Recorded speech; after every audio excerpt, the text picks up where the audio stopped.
Mahkamah Agung mengabulkan kasasi Ferdy Sambo dari hukuman mati menjadi seumur hidup. Terlebih 3 terdakwa lainnya yakni Putri Chandrawati, Kuat Ma'ruf dan Ricky Rizal mendapat keringanan hukum. Merespon diskon hukuman para terdakwa atas kematian Brigadir Yosua, Presiden Joko Widodo menyebut menghormati keputusan hukum yang ada. Saya menghormati keputusan yang ada. Kita harus menghormati. Putusan kasasi Mahkamah Agung membatalkan hukuman mati terhadap Ferdy Sambo dan mengubahnya menjadi hukuman penjara seumur hidup. Menko Polhukam menegaskan, sebagai narapidana yang dihukum penjara seumur hidup, Sambo tidak akan mendapat keringanan masa tahanan atau remisi. Permainan lagi nanti di PK lalu diturunkan lagi sehingga lalu diremisi dan sebagainya, itu bisa saja terjadi. Menurut saya seluruh pertimbangan sudah lengkap dan kasasi itu ada final. Seumur hidup itu tidak ada remisi, kan remisi itu bergantung persentase itu selalu bergantung pada angka. Jadi yang tidak akan ada remisi itu hukuman mati seumur hidup. Itu seumur hidup itu bukan angka SU, SEU itu tidak ada di remisi berapa persen, tidak ada persennya. Selain Sambo, 3 terdakwa lainnya juga mendapat keringanan hukuman. Putri Chandrawati hukumannya dikurangi 10 tahun dari 20 tahun menjadi 10 tahun. Sementara 2 terdakwa lainnya Ricky Rizal dan Kuat Ma'ruf hukumannya berkurang menjadi 8 tahun dan 10 tahun. Sebelumnya Ricky dihukum 13 tahun sedangkan Kuat Ma'ruf dihukum 15 tahun di Pengadilan Negeri Jakarta Selatan dan Pengadilan Tinggi Jakarta. Keluarga Brigadir Yosua pun menyatakan sangat kecewa dengan putusan Mahkamah Agung. Melalui kuasa hukumnya, keluarga mempertanyakan mengapa selain Ferdy Sambo, terdakwa lainnya khususnya Putri Chandrawati mendapat diskon hukuman yang besar. Diskonnya terlalu besar ini 10% buat orang yang tindakannya itu sebagai pemicu tindak pidana sehingga terjadinya perampasan nyawa terhadap nyawanya milik Joshua. Baik. Ini kalau menurut kami ini adalah bagian dari aktor intelektual, Mbak. Nah, ini yang kami minta sebenarnya, apa sih pertimbangannya kok bisa diringankan setengah gitu ya? Kabiro Hukum dan Humas Mahkamah Agung Sobandi menyatakan belum menerima salinan putusan kasasi Mahkamah Agung sehingga belum bisa menjelaskan dasar pertimbangan majelis hakim dalam memutuskan perkara Ferdy dan terdakwa lainnya. Belum menerima salinan lengkap dari putusan tersebut sehingga kami tidak bisa menyampaikan kepada publik bahwa apa pertimbangan, apa alasan hakim kasasi tolak putusan kasasi dengan perbaikan tersebut. Sementara Kejaksaan Agung menyatakan menghormati putusan Mahkamah Agung dan sesuai ketentuan Kejaksaan Agung tidak lagi bisa mengajukan PK untuk perkara pidana. Dengan demikian, Ferdy Sambo dan terdakwa lainnya bisa segera dieksekusi ke lapas. Tim Liputan, Kompas TV. Diskon hukuman bagi Ferdy Sambo dan 3 terdakwa lainnya dalam kasus pembunuhan Brigadir Yosua tengah menjadi sorotan.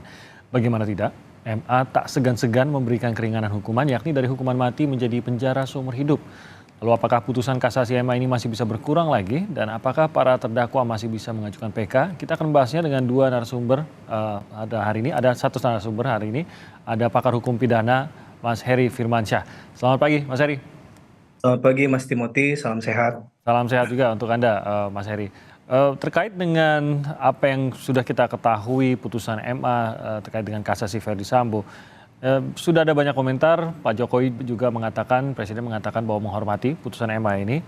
Tapi ada yang menarik memang catatan dari Mahfud MD bahwa ini harus tetap dikawal gitu. Ini mengawalnya kan beda ya Mas Heri, pada saat sudah ada putusan dari Pengadilan Negeri yang dimana kita bisa mengikuti sidangnya. Selanjutnya itu kan semuanya mungkin kalau sederhananya itu seperti administrasi gitu. Kita tidak bisa mengikuti sidang per sidang, ada kamera di dalam dan lain-lain begitu. Nah, bagi masyarakat yang ingin mengawal, tentunya juga dari keluarga, mengawalnya ini sebenarnya dalam bentuk apa yang realistis gitu, Mas Heri? Iya, sebelumnya kita menyatakan kesamaan sikap ya, apa yang disampaikan oleh Pak Jokowi bahwa kita menghargai, menghormati putusan pengadilan walaupun pasti dari pihak keluarga korban menganggap ini ada melukai nilai rasa keadilan ya Mas Timothy ya. Sudah disuarakan juga demikian. Betul, dalam konteks mengawal, ya terakhir upaya hukum sudah tidak bisa lagi dilakukan oleh jaksa penuntut umum. Kita harus menyampaikan hal demikian, suka atau tidak suka ya Mas Timothy ya, karena ketentuan pasal 263 KUHP terkait dengan peninjauan kembali dalam konteks upaya hukum luar biasa, itu kan hanya diberikan bagi terpidana atau ahli warisnya, dalam kerangka putusan di luar dari putusan pemidanaan. Berarti maaf, putusan pemidanaan saja. Jadi di luar dari itu seperti putusan bebas lepas dari segala tuntutan hukum tidak bisa diajukan PK. Nah, tinggal tidak ada ruang juga bagi jaksa dalam hal ini yang mewakili kepentingan korban untuk melakukan peninjauan kembali. Ini juga sudah dipertegas lewat putusan Mahkamah Konstitusi kan. Kalau saya tidak salah, Pak Kapus Penkum dari Kejaksaan Agung juga sudah sampaikan itu, Mas Timothy. Perlu kita lakukan adalah ya mungkin ini bisa jadi diskursus ya dalam suatu diskusi-diskusi hukum yang diangkat juga, bukan menunggu ketika PK itu diajukan sampai pada putusannya, Mas Timothy. Bahkan ada eksaminasi terhadap putusannya, ada anotasi terhadap putusan, bagaimana memberikan kritik, komentar bagi seseorang atau orang lain dalam konteks ini berdasarkan dokumentasi hukum yang mereka miliki secara tertulis. Nah, sayangnya sampai detik ini kan kita ketahui bersama, Mas Timothy, kita belum mengetahui secara penuh apa isi pertimbangan hukum hakim. Karena yang kita tahu hanya adalah amar putusan saja. Nah, orang hukum bicara tentang legal reasoning nggak bisa begitu dia. Akan menjadi salah judgement kita di akhir kalau seandainya ini tidak kita ketahui secara luas terkait dengan pertimbangan hukum hakim. Perlu diingat juga, Mas Timothy, dalam kasus ini ada disparitas putusan, ada pembeda putusan yang sangat signifikan begitu ya. Bahkan untuk layarnya Sambo sendiri dari pidana mati menjadi seumur hidup kan, itu layer yang luar biasa walaupun sama-sama ujungnya mohon maaf orang yang bersangkutan yang dipidana seumur hidup juga sampai matinya nanti di penjara kan begitu.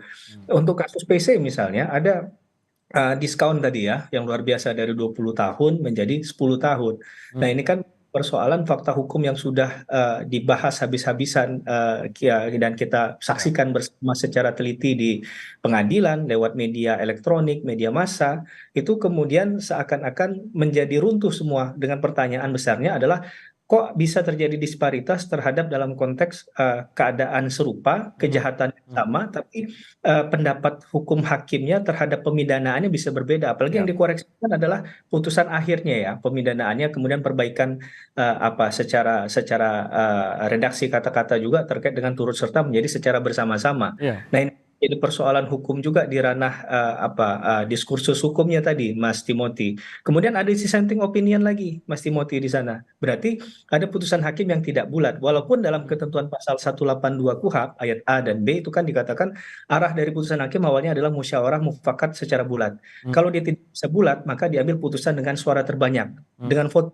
Kalau voting tidak bisa di ayat B-nya, kalau saya tidak salah mencatat, itu dikatakan bahwa putusan yang akan diberikan kepada terdakwa adalah putusan yang menguntungkan, atau dalam konteks ini pasti menguntungkan terdakwanya. Nah, ini yang kemudian menjadi persoalan ketika kita berbenturan, nggak mungkin berbenturan dengan konstruksi hukum acara pidana yang menyediakan cara berpikir itu ya. Kemudian seakan-akan dalam misalnya kasus PC juga, ini kan dilihat dari unsur kesalahan yang tidak signifikan di sana. Karena mungkin ada peran sertanya dia yang mungkin tidak terlalu signifikan. Ini kan dalam konstruksinya kasasi melihat bahwa ada mungkin penerapan hukum yang keliru dari hakim sebelumnya sebagai upaya korektif tadi. Nah, ini yang jadi bahan perbincangan yang tidak habis-habisnya, Mas Timothy. Iya. Nah, sebenarnya kalau proses kasasi ini sendiri dalam kaitannya dengan vonis yang sudah diberikan, itu sebenarnya meninjau ulang kasusnya kah? Atau tadi hanya mencari apakah ada yang masih belum sesuai, ada mungkin yang luput dari perhatian peradilan sebelumnya, itu sebenarnya apa yang dilakukan? Apakah benar-benar seperti dari awal kah atau seperti apa? Ya, kalau kita bicara dalam konteks hukum acara itu kan ada konteksnya judek juris dan judek faksi ya, Mas Timothy. Judek faksi itu ada di pengadilan negeri, pengadilan tingkat pertama dan di pengadilan tinggi. Dia memeriksa fakta hukumnya. Karena itu kita day by day kan disuguhkan tontonan terkait dengan sidang yang terbuka untuk umum kemarin di kasus Sambo dan kawan-kawan kemarin kan. Nah, dalam konteks masuk ke upaya hukum luar biasa dalam ini kasasi. Upaya hukum biasa kasasi ini adalah bicara dalam konteks dia tidak lagi bicara di level judek faksi tapi judek juris. Dia bicara tentang penerapan hukumnya, ada yang keliru atau tidak. Tadi benar kata Mas Timothy, mungkinkah ada yang terlewat yang jadi bahan pertimbangan, mungkin itu juga dipertimbangkan ulang di sana. Karena kalau seandainya itu dipertimbangkan di awal, Mas Timothy, mungkin saja merubah isi putusan, sehingga itu yang menjadi bahan dalam konteks fokusnya kasasi di ke mahkamah. Cuma masalahnya kan memang ini berada di ruang senyap, ya kan, yang memang bagian kewenangan MA lah yang mengatur hal itu. Nah, sehingga publik menjadi terkaget-kaget. Saya dari awal sudah sampaikan ketika kasus ini ingin mencapai pada akhir finalnya adalah putusan, saya katakan bahwa ini belum final and binding. Bisa saja berubah putusan pengadilan negeri Dan ternyata dikorek benar ya. di atasnya, kemudian di atasnya mengkoreksi lagi. Nah, yang terakhir setelah tidak ada upaya hukum itulah Mas Timothy, yang final and binding itu yang kemudian dipakai sebagai putusan akhir nantinya. Ini Begitu. ini berarti sudah terakhir atau belum ini? Atau kita masih menunggu kalau ada PK? Ya, kita menunggu akan ada PK kalau memang ternyata diajukan PK oleh terdakwa ya, terpidana saat ini, karena mereka berpikir bahwa ini juga masih jadi ada chance-nya, ada kans untuk kemudian merubah ke arah yang lebih mereka inginkan, tentunya lebih meringankan ya. Malah ada yang berdebat, bahkan yang berpikir ini mungkin bisa jadi angka di ujungnya putusannya, tidak lagi bicara hanya pidana mati atau seumur hidup, karena di dalam ancaman pidana dalam pasal 340 KUHP kan ada dititipkan angka juga di sana, dan itu kemungkinan yang muncul. Tapi sebenarnya kita mau bicara tentang teori dalam konteks pemaksaan psikologis, Mas Timothy, yang sebenarnya relevan juga dengan kasus yang kita bahas pagi ini ya, bahwa setiap ancaman pidana itu kan tujuannya untuk memuliakan agar orang itu jangan sampai ada yang berpikir mencoba-coba untuk melanggar ketentuan hukum dan melakukan perbuatan pidana. Nah, ketika ancaman pidana yang muncul di situ, kemudian faktanya sudah banyak mendukung ke arah sana, kemudian putusannya bisa sekali lagi gap kesenjangannya luar biasa.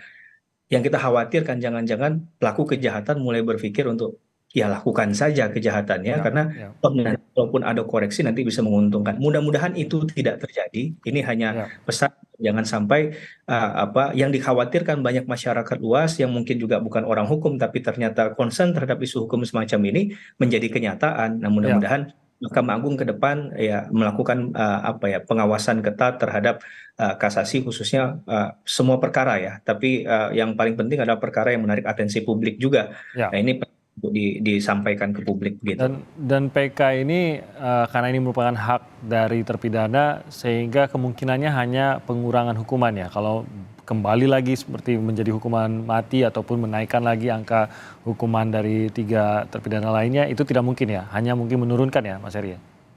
Ya, kalau kita mengacu pada ketentuan akhir sebenarnya ya, kalau bicara kemungkinan nih, kadang hukum acara ini dinamis Mas Timothy. Kadang ada yang kita merasa nggak mungkin, ternyata mungkin saja dilakukan dengan adanya rasio logis menggunakan rasio hukum yang kadang ya harus dipahami akhirnya diterima begitu ya. Harapan kita sebenarnya kalau itu sudah final di kasasi, di level pertama di Mahkamah Agung harusnya berhenti di situ Mas Timothy. Tidak lagi peluang untuk menurunkan tadi ya. Minimal itu sama di situ begitu. Jadi kalau menambah dalam konteks yang menambah berat kan paling hanya kembali di Sambo ya. Kalau yang PC dan lain sebagainya kan saya rasa lebih memang dari peran sertanya lebih kecil ya. Kemungkinan untuk pertimbangan-pertimbangan dengan konteks itu ya ada saja. Tapi karena ini satu paket dalam hal satu perkara, bisa saja pandangannya adalah kalau satu dinaikkan seharusnya semuanya dinaikkan. Kalau satu diturunkan seharusnya semua diturunkan. Karena dalam konteks ini turut serta dalam hal penyertaan ada dalam perkara ini Mas Timothy. Oke. Nah, memang menjadi simpang siur, dan kalau kita lihat di tanggapan masyarakat, netizen di media sosial, agak nyinyir nih jadinya nih Mas Heri, mengingat diskonnya cukup besar, terutama kalau kita lihat hukuman terhadap Bu PC gitu, 50%, ya, separuhnya dikurangi gitu dari putusan awal. Jadi ada kita menangkap tanggapan cukup negatif dari masyarakat. Tanggapan dari keluarga kita sudah ketahui bahwa keluarga menyatakan ya tentu saja dikecewakan oleh putusan tersebut, tapi menghormati proses hukumnya dan lain-lain. Nah, kembali lagi ke kata mengawal. Kalau memang benar-benar ingin, karena kita seperti tadi dikatakan Mas Heri, kita tahu amar putusannya, tapi kita belum membaca lebih lanjut lagi ke dalamnya. Apakah kalau memang ada ketidaksesuaian, kalau memang nalarnya ataupun alasan di dalam pemberian putusan tersebut akhirnya kok rasa-rasanya, lagi-lagi ini rasa-rasanya saja gitu, rasa-rasanya kok tidak sebesar itu sampai bisa memberikan diskon sebesar tersebut, memang ada cara untuk protesnya begitu. Katakanlah kalau keluarga atau kuasa hukum keluarga mengatakan, loh kok hanya untuk alasan ini bisa memberikan diskon begitu besar, memangnya ada cara untuk memprotes dalam tanda kutip hal tersebut? Ya, kalau kita mengacu pada ketentuan hukum acara pidana kan dia memberikan peluang lewat tahapan-tahapan tadi ya, Mas Timothy, dari upaya hukum biasa sampai luar biasa. Nah, kalau itu sudah terpenuhi semua, ya berarti secara konstitusional sudah selesai di konteks sistem peradilan pidananya, begitu ya. Itu yang mau tidak mau harus kita sampaikan.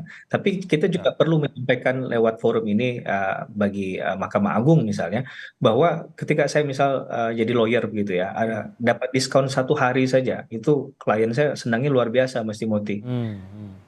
Bagi dia itu sangat berarti, apalagi ini 10 tahun. Sehingga apa perbedaan yang sangat mendasar dari hakim yang satu dengan hakim yang lain. Maka mungkin pedoman pemidanaan dalam hal ini perlu diperkuat lagi oleh Mahkamah Agung ya, tanpa mengurangi rasa hormat kita kepada puncak peradilan tertinggi di negara.